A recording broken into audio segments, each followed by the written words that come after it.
Hello दोस्तों, आप भी बना सकते हैं इस तरीके से उड़ने वाला प्लेन। तो दोस्तों आइए देखते हैं ये कैसे बनाया गया है।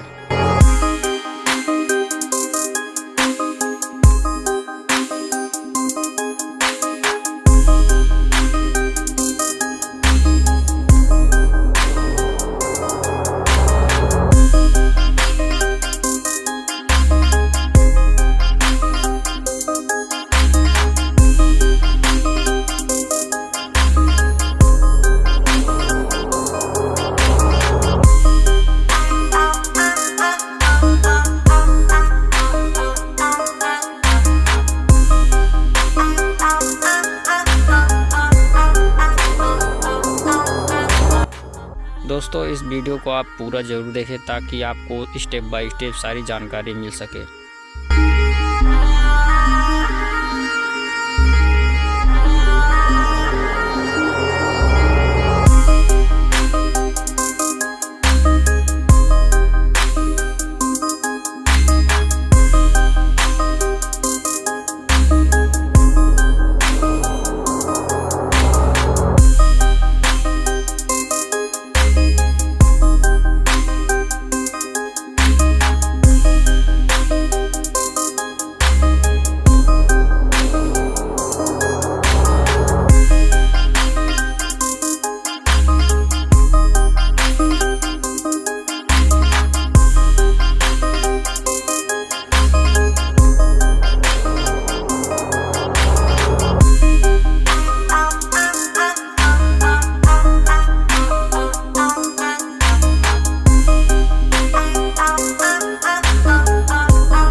तो दोस्तों इस तरीके से हमारा प्लेन बनके तैयार है। यदि आपको ये वीडियो अच्छा लगा हो तो लाइक एंड सब्सक्राइब ज़रूर करें।